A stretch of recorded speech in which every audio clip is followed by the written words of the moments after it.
कि होगी जरूर जांच, और ऐसी जांचों से फायदा इतना जरूर होता है कि कम से कम आगे इस तरह की घटनाएं ना हो या उनसे कैसे बचा जाए।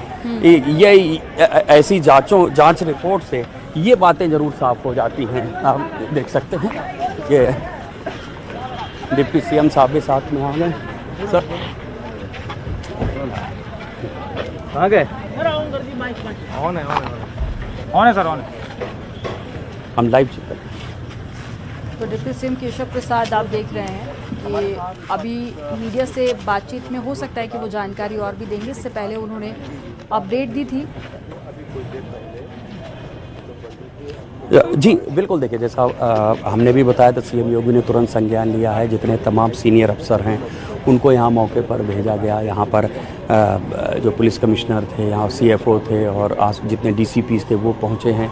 डिप्टी सीएम ब्रजेश पाठक यहाँ मौके पर पहुँचे हैं। उन्होंने खुद यहाँ पर जायज़ा लिया। डिप्टी सीएम ब्रजेश पाठक चूँकि स्वास्थ्य मंत्री भी हैं, उनके महकमे से जुड़ा हुआ मामला है, लिहाजा वो तुरंत पहुँचे हैं। और डिप्टी सीएम जब खुद आके खड़े हो जाते हैं, उन्हीं का महकमा है, तो जाहिर सी बात है गंभीरता बढ़ जाती है। जितने भी यहाँ के अधिकारी कर्मचारी हैं वो अपना तत्परता से काम करते हैं और तेज़ी से काम करते हैं। और शायद उसी की वजह है कि इतनी जल्द इस आग पर काबू पा लिया गया है। पुलिस प्रशासन के जितने भी सीनियर अफसरान थे वो यहाँ मौके पर मौजूद थे और आग को काबू में कर लिया गया। हालांकि अब अगली चुनौती यही है कि कैसे इन मरीजों को सकुशल और अस्पतालों में शिफ्ट किया जाए, क्योंकि आईसीयू में आग लगी थी और वहीं पर एक महिला वार्ड भी था। तो उन कुछ मरीज थे जो गंभीर थे आईसीयू में, उनको शिफ्ट कराया गया है केजीएमयू की आईसीयू में। और कुछ मरीजों को और अन्य पास के जो अस्पताल हैं, जो सरकारी अस्पताल है जिसमें सिविल अस्पताल शामिल है, लोहिया अस्पताल शामिल है, वहाँ पर उनको अभी भी शिफ्ट किया जा रहा है। वो शिफ्टिंग की जो प्रक्रिया है वो चल रही है। आसपास के अस्पतालों में जो डॉक्टर्स हैं उनको भी यहाँ पर बुला लिया गया है। वो भी यहाँ पर उन मरीजों को देख रहे हैं, उनकी स्थितियों का आकलन कर रहे हैं और उसी के मुताबिक सलाह दी जा रही है कि इस मरीज़ को कहाँ पे एडमिट कराया जा सकता है और उसकी स्थिति कैसी है, उसको क्या यहाँ पे अभी फ़िलहाल इलाज से ठीक किया सकता है। चूँकि यहाँ की स्थिति थोड़ी सी बदली है। फायर फाइटिंग के दौरान चूँकि इलेक्ट्रिसिटी जो सप्लाई है उसको बंद किया गया है, तो अभी जब तक वो दुरुस्त नहीं हो जाती तब तक इस अस्पताल की स्थिति जो है उसको सुधरने में, अभी उसको सुचारू रूप से चलने में थोड़ा सा समय लगेगा। लेकिन तमाम विभागों के जो अन्य विभाग हैं उनके अधिकारी भी यहाँ मौके पर मौजूद हैं और वो सभी लोग एक कोऑर्डिनेशन में काम कर रहे हैं। और चूँकि खुद डिप्टी सीएम यहाँ पर मौजूद हैं, लिहाजा वो काम जो है वो और तेज़ी के साथ चल रहा है। डिप्टी सीएम खुद हमारे साथ भी आ गए। ब्रजेश जी, आप बता पाएंगे कैसे आग लगी थी और अभी स्थिति क्या है? आग अभी स्थिति यह है कि कुछ देर पहले द्वितीय तल पर इंडोर वार्ड में धुआं देखा गया था। तो ऐसी स्थिति में अभी हम लोगों ने 1.5 माह पूर्व ही इसका मॉक ड्रिल किया था और सेफ्टी ऑडिट भी कराया था। तो चूँकि हमारे सारा मेडिकल स्टाफ पहले से ट्रेंड था, तो ऐसी स्थिति में उनको जानकारी थी क्या करना है। सभी मरीजों को बाहर निकाला, रेस्क्यू किया और विभिन्न अस्पतालों में शिफ्ट कर लिया है। सीरियस मरीजों को हमने केजीएमसी के ट्रामा सेंटर भेजा है और बलरामपुर और सिविल में सभी मरीजों को सुव्यवस्थित ढंग से भर्ती कराए जाने की प्रक्रिया चल रही है। कहीं कोई आग के कारणों से हताहत नहीं हुआ है और एडमिट करा करके और उनकी इलाज की व्यवस्था सुनिश्चित की गई है। परिजनों को भी हमने अटेंड कर लिया है कि कहीं कोई उन्हें दिक्कत न हो। तत्काल उन्हें दूसरे अस्पताल में शिफ्ट किया गया है। तो हमारा एक अधिकारी, additional CMO, director, trauma incharge, दोनों अस्पतालों के डायरेक्टर मौके पर हैं और सभी मरीजों को सकुशल भर्ती करा करके उनकी व्यवस्था देख रहे हैं। सर, कहाँ से आग लगी, कैसे आग लगी, क्या कोई जाँच? द्वितीय तल की फॉल सीलिंग में धुआं देखा गया था। जैसे ही धुआं देखा गया तो चूंकि मॉक ड्रिल हम कर चुके थे, तो सभी मरीजों को तत्काल शिफ्टिंग की कार्रवाई हमने प्रारंभ की। फायर ब्रिगेड को सूचना दी, फायर ब्रिगेड मौके पर आ गई। फायर ब्रिगेड ने आग पर काबू पा लिया है।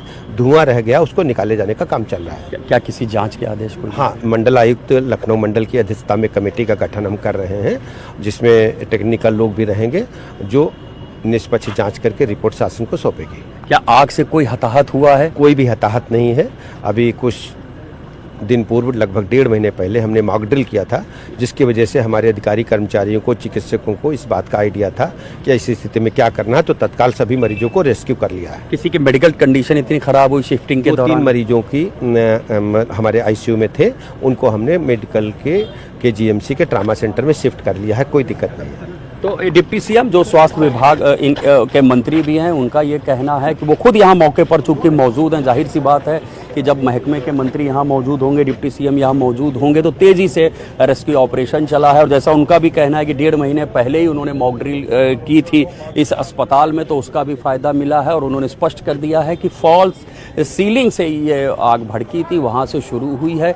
और जो वहाँ पर तमाम साजो सामान जो वहाँ पर मौजूद थे, फायर फाइटिंग के इक्विपमेंट से, उनका भी इस्तेमाल किया है। फायर ब्रिगेड की गाड़ियाँ भी समय से पहुँची हैं। इसी वजह से यहाँ पर फिलहाल कोई जनहानि नहीं हुई। 2-3 मरीज जो अपनी मेडिकल कंडीशंस के चलते गंभीर थे, उनको केजीएमयू में उनको शिफ्ट किया गया है और उनको उनके डॉक्टर्स देख रहे हैं, उनका उस हिसाब से इलाज चल रहा है। बाकी तमाम अन्य मरीजों की शिफ्टिंग, जैसा हमने भी अभी खुद भी दिखाया था, उनकी जारी है। ज़्यादातर जो कुछ और गंभीर मरीज थे, उनकी भी शिफ्टिंग की जा चुकी है। ऋषभ मणि, अगर आपके आसपास कोई चश्मदीद हो या फिर जो मरीज थे उनके कोई परिजन हो जिनके सामने ये पूरा घटनाक्रम हुआ है, अगर हो सके तो ज़रा उनसे भी बातचीत करके उनका रिएक्शन लेने की कोशिश कीजिएगा। जी बिल्कुल। देखिए, अब हालांकि हम लोग उस प्रेमाइसेस से थोड़ा सा अलग और हैं, और यहाँ पर चूँकि हम जो एसडीआरएफ की टीम है वो यहाँ पहुँच चुकी थी, एहतियात के तौर पे इनको बुलाया गया था। लेकिन अब फिलहाल इन लोगों की बहुत ज़्यादा ज़रूरत पड़ने की अब उम्मीद नहीं दिखाई दे रही है, चूँकि जो फायर फाइटर्स हैं उन्होंने भी तमाम आग को काबू में कर लिया है। और एसडीआरएफ के भी जो लोग यहाँ पर मौजूद हैं, आप बता पाएंगे आग काबू हो गई है? आग काबू हो गई है? जी। अब कहीं आग नहीं दिख रही, कोई धुआं वगैरह? कहीं धुआं वगैरह है, वही देखा जा रहा है, शीशे वगैरह तोड़े जा रहे हैं। तो वो फायर ब्रिगेड अपना काम कर रही है। सर। फायर ब्रिगेड तो एसडीआरएफ के भी लोग हैं, इनका भी ये कहना है कि अब जो कहीं पे कुछ धुआं जो बचा हुआ है उससे निपटने की कोशिश की जा रही है। जो फायर फाइटर्स हैं उनकी टीम वहाँ मौके पर मौजूद है। जहाँ ज़रूरत हो रही है वहाँ पर शीशा तोड़ के तमाम लोगों को निकाला जा रहा है। हम कोशिश करेंगे कि कहीं कोई मरीज़ या शिफ्टिंग कोई मिलता है तो हम उनसे बात करें। और देखिए, पुलिस के भी कुछ जवान हैं जो अब अभी भी लगातार यहाँ पर काम कर रहे हैं, वो अपनी जिम्मेदारी निभा रहे हैं। और जैसा डिप्टी सीएम ने भी कह दिया है कि अब तमाम चीज़ें कंट्रोल हो चुकी हैं। और जब आग लगी थी तकरीबन 10 बजे का वो समय था, तो वहाँ से अब लोगों को निकाल लिया गया है सुरक्षित, और सबको